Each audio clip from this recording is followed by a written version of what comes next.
በእጃችን መጽሐፍ ቅዱስ ያዝን ሰዎች ዕብራውያን ምዕራፍ 9 ላይ እንሄድና ከቁጥር 22 አካባቢ ጀምረን በጌታ በኢየሱስ ክርስቶስ ስም አነባለሁ። የጌታ ቃል እንደዚህ ይላል። በእርግጥ ከጥቂት ነገሮች በስተቀር ሁሉም ነገር በደም መንጻት እንዳለበት ሕጉ ያዛል፣ ደም ሳይፈስ ስርየት የለምና።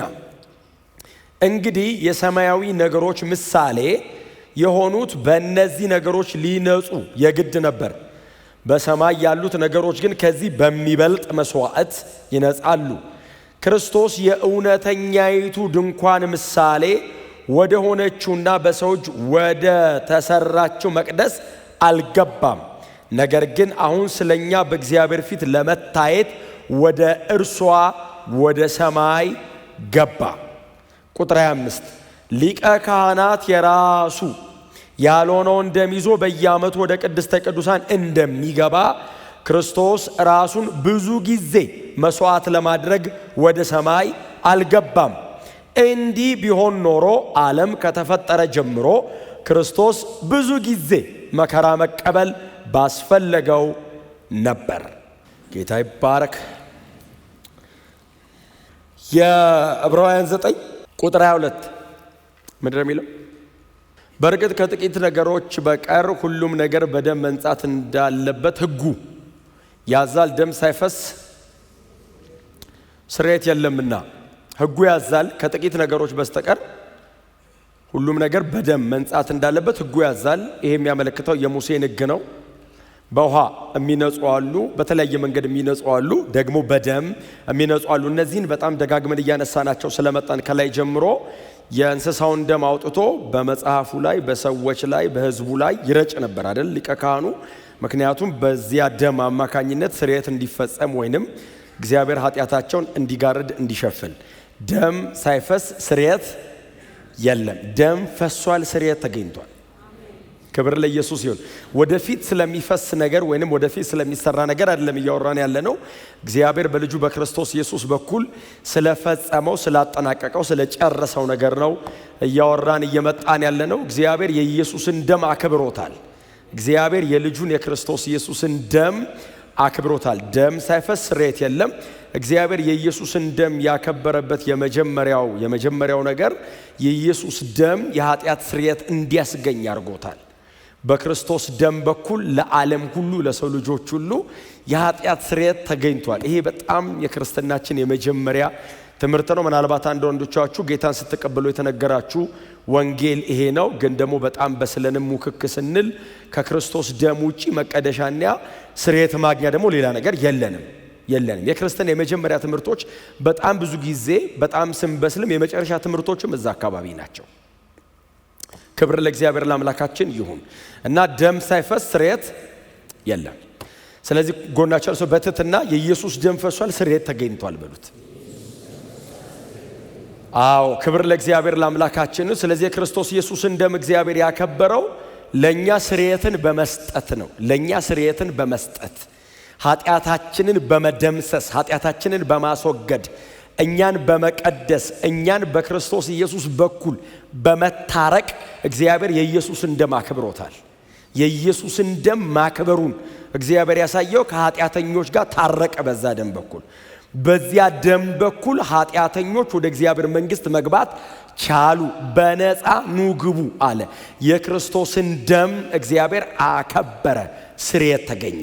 በክርስቶስ ደም በኩል ስርየት ተገኘ። በብሉይ ኪዳን ደም ሳይፈስ ስርየት የለም የሚለው ቃል የእንስሳ የጠቦት የተለያየ የእንስሳት ደም ነው። በዚያ ደም በኩል ባለፉት ጊዜያቶች ስለተነጋገር ፍጹም ስርየት አይገኝም። ፐርፌክት የሆነ ፎርጊቭነስ እንዲገኝ ፐርፌክት የሆነ ሳክሪፋይስ ያስፈልጋል። ፍጹም የሆነ እውነተኛ የሆነ ዘላለማዊ ስርየትና ይቅርታን ለማግኘት ፍጹም የሆነ መስዋዕት ይጠይቃል። ስለዚህ የብሉይ ኪዳን መስዋዕት በሙሉ እንከን አለባቸው፣ ድካም አለባቸው፣ ጉድለት አለባቸው፣ ሙሉ አይደሉም። የእግዚአብሔርን ጽድቅ በእግዚአብሔር ጽድቅ መጠን የሚመጥኑ ስላልሆኑ ፍጹም ስርየት፣ ሙሉ ይቅርታ አይገኝባቸው። ሁሉ ጊዜ ፐርፌክት የሆነ ፎርጊቭነስ፣ ፐርፌክት የሆነ ሳክሪፋይስ ዲማንድ ያደርጋል። ስለዚህ ፍጹም ስርየትና ይቅርታ የተገኘው በፍጹም በክርስቶስ መስዋዕትነት ብቻ ነው። የክርስቶስ ደም ብቻ ፍጹም ስርየትን ማስገኘት ችሏል። ሸፍኖኝ አይደለም ቀድሶኝ ነው። እግዚአብሔር በቃ ከልያለሁ ብሎኝ አይደለም ይቅር ብሎኝ ነው። ተሰርቷል፣ ደም ፈሷል፣ ስርየት ተገኝቷል። ክብር ለእግዚአብሔር ለአምላካችን ይሁን። ስለዚህ እግዚአብሔር የኢየሱስን ደም ያከበረው እኛን ታርቆ ኃጢአተኛውን ይቅር ብሎ በክርስቶስ ኢየሱስ ደም በኩል ኃጢአተኛውን ቀድሶ የኢየሱስን ደም እግዚአብሔር አከበረው። ኃጢአተኛ ነህ ያለውን ሰውዬ የሞት ፍርድ ይገባሃል፣ ሲኦል ነው የምትገባው፣ በድለኸኛል። በትክክልም ዳኛው እውነቱን ነው፣ በድለነዋል። የሚገባን ትክክለኛው ፍርድ ነው የሚገባን። እግዚአብሔር ይቅር ብያለሁ ሲል የኢየሱስን ደም ማክበሩን የሚያሳየን። እግዚአብሔር የልጁን ደም ያከበረው ኃጢአተኛውን ይቅር ብሎ ነው። የኢየሱስ ደም በእግዚአብሔር ፊት ምን ያክል ቫልዩ አለው ብትሉ የሞት ፍርደኛውን ጻድቅ አደረገበት። ማንም ጻድቅ የለም እዚህ ቤት፣ ማንም ሮጦ የገባ የለም። በኢየሱስ ደም ብቻ ነው የመጣ ነው። በኢየሱስ ደም ብቻ ነው የምንኖረው።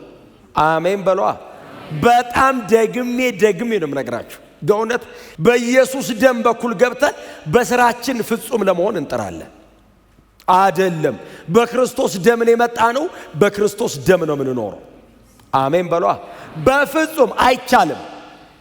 እግዚአብሔር ያከበረው የተቀበለው እሺ ያለው ይቅር ብያለሁ ያለው ለዘላለም ከኔ ጋር ይኑሩ ያለው በክርስቶስ ኢየሱስ ደም በኩል ብቻ ነው። ኢየሱስ መካከለኛ ከአሮን ይልቃል ከሙሴ። እኔ እንዲህ ደስ ያለኝ ሙሴ እንዴት ደስ ይለው። ኢየሱስ ይበልጣል ስትሉት ሙሴ ሙሴ ሙሴ ስንል እኮ ነው ግራ የሚገባው። ለምንድን ነው የሚጠሩ? ልረፍበት የሞተ ሰው አረ ልረፍበት። ኢየሱስ ኢየሱስ ኢየሱስ ስትል እኮ አቤት የሚል እኮ ሕያው ስለሆነ ነው። ሙሴስ ሰዎች እንደ ይላሉ ቆይ ሙሴ ሙሴ ሙሴ ብትለው አይሰማህም። ሕያው ሆኖ የሚሰማን ኢየሱስ ብቻ ነው። እርሱም ለዘላለም ሞትን ድል አድርጎ ስለተነሳ መልአክ የሚፈልገውን እግዚአብሔር የሚፈልገውን መጥቶ ይነግርሃል። እግዚአብሔር እንደዚህ ነው እንደዚህ ነው እንደዚህ ነው እንደዚህ ነው ብሎሃል ይልሃል። እንደው መልአክ እግረ መንገድን ስትሄድ የዘገይብኝ ጸሎት አለ አድርስልኝ ብትለው አይሰማም። ያልኩን ብቻ አርግ ነው የሚልህ። በጣም ንግግር ካበዛህ አስተካክሎ ድጋሚ እንዳትጠይቀው አርጎ ይላል። እንኳን ይዞልህ ሊሄድ ይዞ የመጣውን መልእክት ካልተቀበልክ እንደ ዘካርያስ ነው የሚያደርግህ። ስለዚህ ምናልባት መልአክ ከመጣ አፕሮቹን እንድታስተካክሉት ነው፣ ብዙ እንዳትጨቃጨቁት። ጌታ ኢየሱስ ፍጹም ሰው ስለሆነ ነው አንደርስታንድ የሚያደርግ። ባይዘው ጌታዊ እግሬን መተውኝ ቁስል በቁስሎኜ ይገርምሃል ጌታ ለምን ተውከኝ ስትለው ኢየሱስ አየ ቅፍርናሆም አካባቢ ተመቶ ያውቃል፣ ኢየሩሳሌም ተገርፎ ያውቃል፣ ቆሳስሎ ምናምን ስለሚያውቅ አደሙት ይገባዋል። መልአክ ቆስሎ ያውቃል። አቆሰሉኝ ምናምን ስትል ምንድነው ቁስል ብታስረዳው አይገባውም። ስፒሪት ቢንግ ነው። ሰዎች ደግሞ ሞተዋል አይሰሙም። ከኢየሱስ ውጪ የሞተ የተነሳ የለም። በሙሉ ሞተዋል። ሁሉ ከመቃብር በታች ናቸው። አንደር ወርልድ ናቸው፣ የሉም እዚህ። ስንጮ ስንጸልይ ስንማጸን ስናለቅስ እሱ ይሰማናል። እግዚአብሔር በልጁ ደም በኩል ኮሚኒኬት ያረጋናል። ክብር ለኢየሱስ ይሁን። ስለዚህ እግዚአብሔር የኢየሱስን ደም ያከበረው እኔን ይቅር ብሎ ኃጢአቴን ሰርዞ ምሮ ቅዱስ አድርጎ የማንነት ለውጥ እግዚአብሔር አድርጎልኝ ነው። በክርስቶስ ኢየሱስ ደም ምክንያት ነው የሆነውን ነው። ክብር ለስሙ ይሁን። ወንጌል ይሄ ነው። ቤተ ክርስቲያን ባይዘው የሰበሰበን ይሄ ነው። ስትቆዩ እንዳትቀይሩ። ጌታ የተመሰገነ ይሁን። የኛ ኃላፊነቶች አሉ በጣም ብዙ የምናነሳቸው በጣም ብዙ። የክርስቶስ ደም በፍጹም ነፃነት የተሰጠን በፍጹም ነፃነት የፈሰሰ ፍጹም የሆነ ስርየትና ምህረት ያገኘንበት ቢሆንም የኪዳኑን ደም መርገጥና የቅድስናውን መንፈስ ማክፋፋት ደግሞ ስርየት የሌለው ኃጢአት ነው። ባይዘው ይሄንን ክቡር ደም ቫልዩ አለማረግ ደግሞ ይሄንን ክቡር ደም ደግሞ ዋጋ አለመስጠት ምን ማለት ነው? የኢየሱስን ደም ዋጋ አለመስጠት፣ በሌላ ለመተካት መሞከር። የክርስቶስን ደም በሌላ ነገር ለመተካት፣ በልምምድ ለመተካት፣ በማንነት ለመተካት፣ በጣም ቸርች ውስጥ መተን በምንለምደው ነገር ለመተካት መሞከር በጣም ዴንጀረስ። እግዚአብሔር ከኢየሱስ ደም ውጪ ከቁጣው በታች ነኝ። ይሄንን የኪዳን ደም የረገጠ እኮ ነው የሚለው። እግዚአብሔር ያከበረውን ደም ማለት ነው። የዘላለም ሕይወት አለ ያለኝ በዚህ ደም ነው። ስረግጥበት ስርየት የለም። ለምን? መጀመሪያም የታረቀ ነው፣ መሃል የገባው ይሄ ደም ነው። ይሄንን ደም ከረገጥክና ካክፋፋው ስርየት የለም። ይቅር አልልም፣ አልቀበልህም፣ ቁጣዬ ስር ነው የምትወድቀው ነው የሚለው። የተቀደሰበትን ያንን ደም የረገጠ የቅድስናውን መንፈስ ቅዱስን ማለት ነው ያክፋፋል። ምን ማለት ነው መንፈስ ቅዱስን ማክፋፋት? አንዳንድ ሰው የሚመስለው መንፈስ ቅዱስን መሳደብ ስርየት የለውም የሚለው እኔ ተሳድቤ አላቅም ይላል። እንዴ ሰውና ሰው እንደሚሰዳደበው መሰለ እንዴ? እንደሱ እኮ አይደለም። መንፈስ ቅዱስ ምንድነው ስራው? ስለ ክርስቶስ መመስከር፣ ኢየሱስን ማክበር። መንፈስ ቅዱስ ስለ ክርስቶስ ሲነግርህ አልቀበልም ስትለው እያክፋፋው ነው። ኢየሱስን ካልተቀበለ ሰው ስርየት የለውም። መንፈስ ቅዱስን የሚሳደብ ማለት ምስክርነቱን የማይቀበል ማለት ነው። ባይዘወይ አንዳንድ ሰው የሚመስለው ሰውና ሰው እንደሚሰዳደበውና እንደሚጣለው አይደለም። የመንፈስ ቅዱስ ስራ ምንድነው? ሲመጣ ያከብረኛል፣ ስለኔ ይነግራቸዋል፣ ከኔ ወስዶ ይነግራቸዋል፣ እኔ ነገርኳችሁን ያስታውሳቸዋል። ይሄንን አልቀበልም ስትል፣ የእግዚአብሔርን ቃል ዋጋ አልሰጥም ስትል፣ እንደ እግዚአብሔር ቃል አልራመድም ስትል፣ ከእግዚአብሔር ቃል ይልቅ ሌላ ነገር ስትፈልግ፣ ልምምድ በእግዚአብሔር ቃል የተተካ ቀን፣ የእግዚአብሔርን ቃል ዘግቼ አስቀምጬ ልምምድ ይቀድማል ያልኩ ቀን፣ ይሄ ነው መንፈስ ቅዱስን መሳደብ። የመንፈስ ቅዱስ ንግግር የት ነው ያለው? ይኸው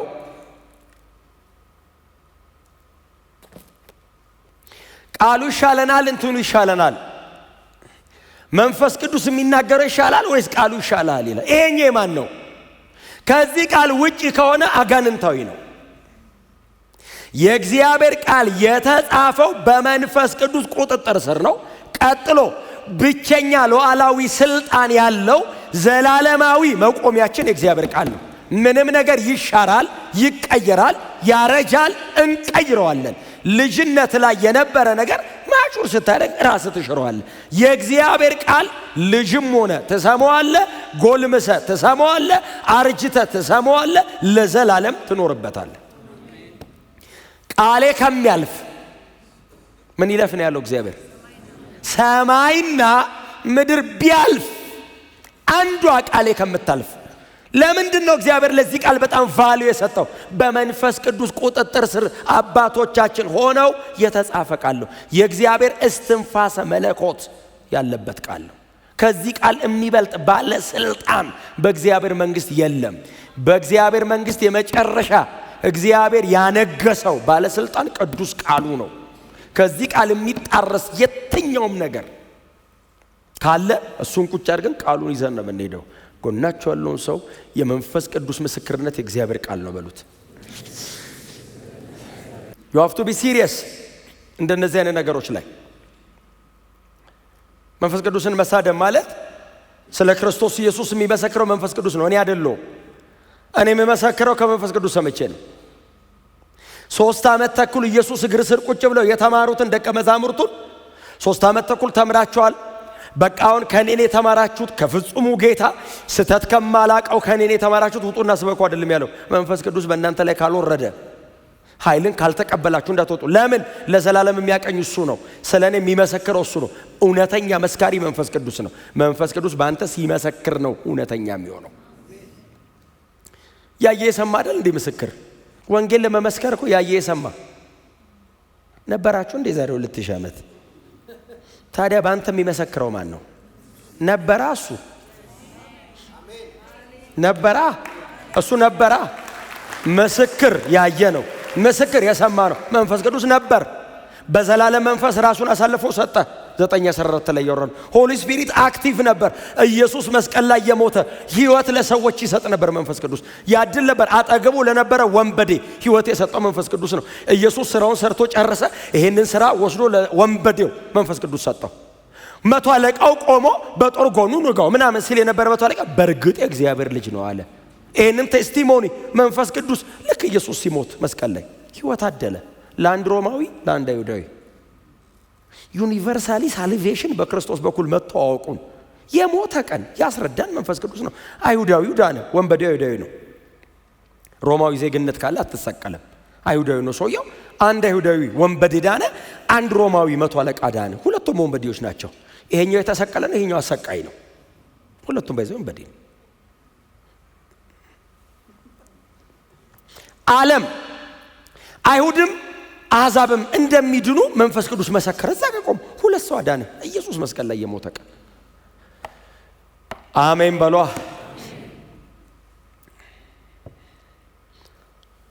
መንፈስ ቅዱስ የክርስቶስ እውነተኛ ምስክር ነው። የመንፈስ ቅዱስ ትምህርት ምንድን ነው? ስለ ክርስቶስ መንገር። መንፈስ ቅዱስ በእናንተ ውስጥ እንዳለ የምታውቁት በምንድን ነው? ልሳን ስትናገር ነው የምታውቀው? ትንቢት ስትናገር ነው የምታውቀው? ራእይ ስታይ ነው የምታውቀው? ኖ ኢየሱስን ባንተ ላይ ያከብረዋል። መንፈስ ቅዱስ ካለ ኢየሱስን መውደድ ይሰጣል መንፈስ ቅዱስ። እስቲ አሜን በሏ። ኢየሱስን የመውደድ አቅም ይሰጣል። ኢየሱስ ኢየሱስ ያስብልሃል መንፈስ ቅዱስ። ይዋቸው ሰዎቹን ጴጥሮስን ይው፣ ዮሐንስን፣ ጳውሎስን ይዋቸው። መንፈስ ቅዱስ በውስጣቸው አደረ፣ ወረደ ላያቸው ላይ። የሰዎቹ የመጀመሪያ ስራ ስለተሞሉት ልሳንና ስለተቀበሉት ስጦታ እያስረዱ አይደለም የኖሩት። እናንተ እንደመሰላችሁ አይደለም ብሎ ኢዩኤል 2:1 የጠቀሰ። ከዛ ውጪ ወንጌል ሰበከ።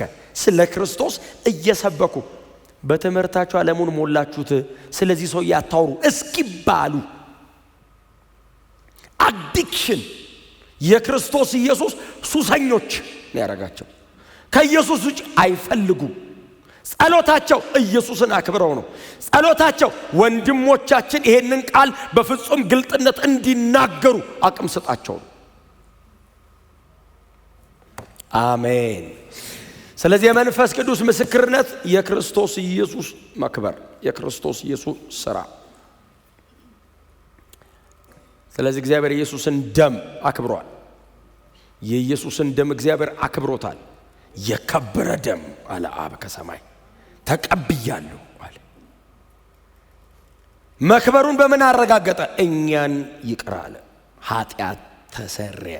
ሁለተኛው የመጀመሪያው የእኛን ኃጢአት ሰርዞ እግዚአብሔር ኢየሱስን እንደማከበረው፣ ሁለተኛው ኢየሱስን ከሞት አስነስቶ እግዚአብሔር የኢየሱስን እንደማከበረው።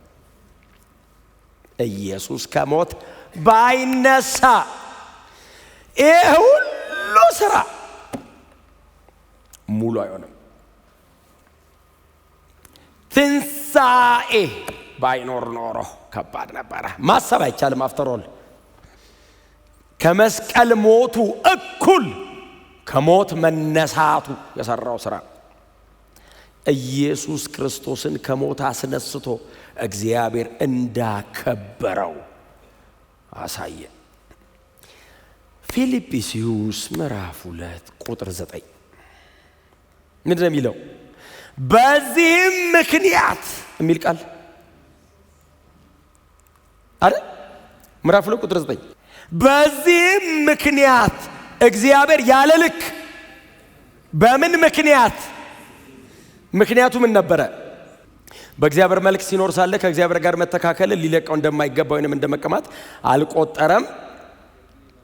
ከዛ የባሪያን መልክ ያዘ፣ በሰው ምሳሌ ተገኘ፣ ራሱን ባዶ አደረገ፣ ለሞት ያውም ለመስቀል ሞት የታዘዘ ሆነ ይልና በዚህም ምክንያት እግዚአብሔር ያለ ልክ ከፍ ከፍ። እግዚአብሔር ኢየሱስን ከሞት አስነስቶ የመስቀል ስራውን የፈሰሰውን ደም አከበረ። እግዚአብሔር አክብሬዋለሁ ደሙን። ምን አርገ? ሪዘሬክሽን፣ ትንሣኤ። ኢየሱስ ከሞት ሲነሳ እግዚአብሔር የልጁን ደም አከበረ። የቀደስካቸውን ያነጻሃቸውን ባንተ ሥራ ምክንያት ይቅር የተባለውን ይህንን ሕዝባው ከሞት ተነስታለ ይዘኸውና አለው አብ። ልክ ኢየሱስ መስቀል ላይ ሲሞት ሰይጣን ተሸነፈ። ቆላስይስ 2:14 ኢየሱስ መስቀል ላይ ሲሞት ባይዘው ሰይጣን የተሸነፈው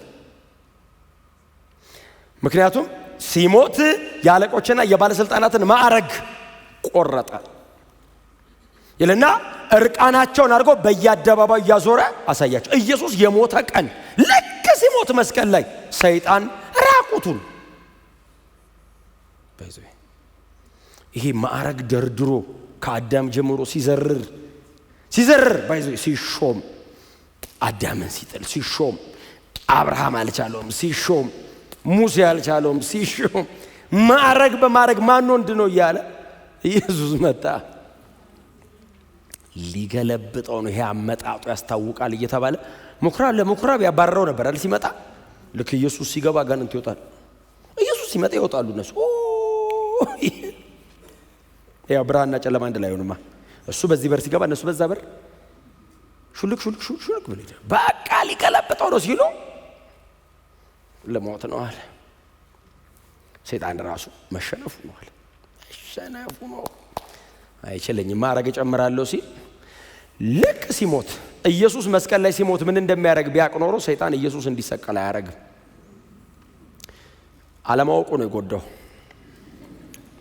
ሰይጣን ምንም አያውቅ። እስካሁን ያለውን ነው የሚያውቀው። ባይዘው ከዚህ በኋላ ያለውን ይገምታል እንጂ አያውቅ። በኋላ ምን እንደሚፈጠር እሱም እኛም አናውቅ። እግዚአብሔር ብቻ ነው የሚያውቀው። እኛ እንደውም በረከክ ካልን ወደ ያለውን ላይ ነገር ይችላል። ትልቁን ስል ታውቀዋለህ። አሁን እኛ ሰማይ እንደምንገባ እርግጠኛ ነን። ኢየሱስ እንደሚመጣ ቅንጣት ታክል ጥርጥር የምትባል ነገር ውስጣችን እልፍ ራሱ አትልም። ኢየሱስ ሲመጣ ደግሞ ትተን ይህንን መሬት እንደምንሄድ ሰይጣን ደግሞ እንደዚህ ይላል። ይሄዱ ይሆን እንዴ እንደሚሉት እንደምንሄድ ራሱ የሰማው እኛ ብለን ነው። ኢየሱስ መጥቼ ወስዳቸዋለሁ ብሎ ሲናገር ይመለሳል። ሰው ያው የሚመለሰው ከየት ነው? ተመልሶ ሄዶ እንዳይመለስ መግደል አለብኛ ሲል ሞቼ ተነስቼ ነው የሚሄደው አለ።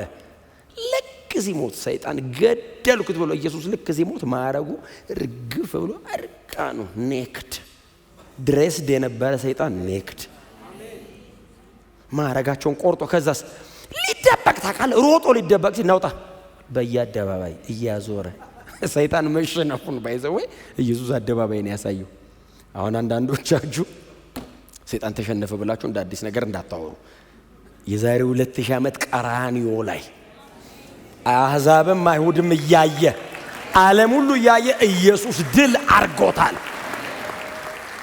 ልክ ሲሞት ሰይጣን ብቻ አይደለም አሮጌው ሰዋችን አብሮት ሞተ። የኃጢአት ዕዳ ተከፈለ። የኢየሱስ ደም ፈሰሰ። ዋው ተባለ። ሰማይና ምድር ለመታረቅ እግዚአብሔር እጁን ላከ።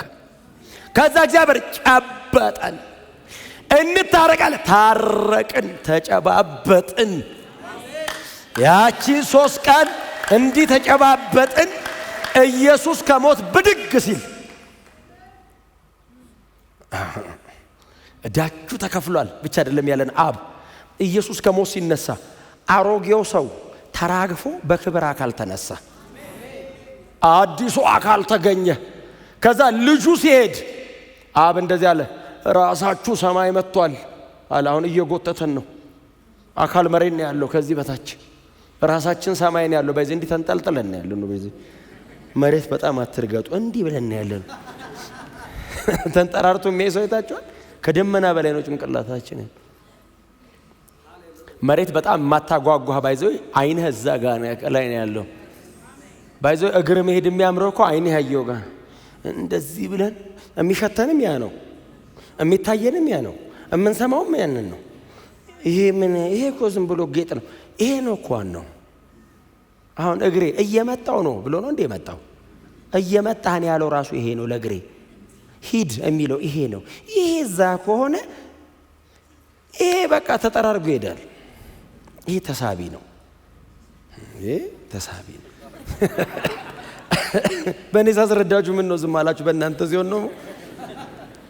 መሬት ላይ ያለ ክርስቲያን በሙሉ ራሳችን ክርስቶስ ነው። ይሄን ደጋግሜ ነው የምናገረው። ከኢየሱስ ውጪ ራስ የላትም ቤተ ክርስቲያን። አንድ ራስ ነው ያለን። ራስ የሌለው ሬሳ ነው። ከአንድ በላይ ያለው አውሬ ነው። ደጋግሜ ተናግሬያለሁ። ከአንድ በላይ ራስ ካለው ሞንስተር ነው፣ አውሬ ነው። ባይዘ ራስ ከሌለው ደግሞ አንድ እውነተኛ ዘላለማዊ ራስ አለን። አካል የተለያየነን እጅ ላይ ያለ የተለያየነን እና እንደዚህ ብለናል። አብ እንደዚህ ያለ ኦሬዲ በአዲሱ በከበረው አካል ራስ መጥቷል። ሰውን ወክሎ የከበረ አካል ይዞ የማይሞት የማይበሰብስ የማያረጅ አካል ይዞ ተስፋ ሰጥቶን ኢየሱስ ሰማይ ገባ። አብ እንደዚህ ያለ በሙሉ ይሄንን አካል ለብሰው ይመጣሉ። ስለ ኃጢአታቸው አይደል የሞተው? አዎ። ስለ እኔ ጽድቅ ደግሞ ተነስቶ የለ? አዎ። ስለ ኃጢአት ሞተው ስለ ጽድቄ በልጄ ያመኑ በሙሉ ይሄንን አካል ተካፍለውት ሰሞኑን ጥቅልል ብለው ይመጡልኛል። የተዋረደው ሰውነታችን ኢየሱስ ጌታ ነው። የእርሱን ክቡር ሥጋ እስኪመስል ሁሉን ባስገዛበት ኃይል ይለውጠንና እንሄዳለን። እግዚአብሔር የኢየሱስን ደም ያከበረው ከሞት አስነስቶት ነው። ከሞት አስነሳው። በዚህ ምክንያት እግዚአብሔር አከበረው፣ ከፍ አደረገው። አሁን የክብርና የከፍታ ልክ መርዶክዮስ አይደለም። ንጉሥ ያከብረው ዘንድ ለወደደው ተብሎ ሐምራዊ ግምጃ ይልበስ። አሁን ሐምራዊ ግምጃ ማን አትለብሱም እናንተን ብናመጣ ታውቃላችሁ? ኧረ ጥሌ ፈረስ ላይ ይቀመጣል ይላል። ፈረስ ላይ ተቀመጣላችሁ እናንተ? ባይሆን መኪና ገዝተህ ስጠኝ ነው። እየተነጠፈለት አትፈልጉ። አሁን የክብር ልክ ኢየሱስ ሆኗል። አሁን ከበረና ኢየሱስ ክብር የተባለው በሙሉ ጨለመ። የከበረ የተባለው በሙሉ ኧረ እንዲህ እኛም አንፈልግም አልን። ለምንድን ነው የማንፈልግ? የኢየሱስን አይተን ነው። የመጨረሻ አልቲሜት ግሎሪፊኬሽን የክርስቶስ ሆነዋል። እግዚአብሔር ደሙን ያከበረው ኢየሱስን ከሞት አስነስቶ ለኛ የዘላለም የአካል ለውጥ ሰማይ የመኖር መብት በክርስቶስ ደም በኩል ሰጠን። ኢየሱስን ከሞት አስነስቶ እግዚአብሔር የኢየሱስን ደም ማክበሩን አሳይቷል።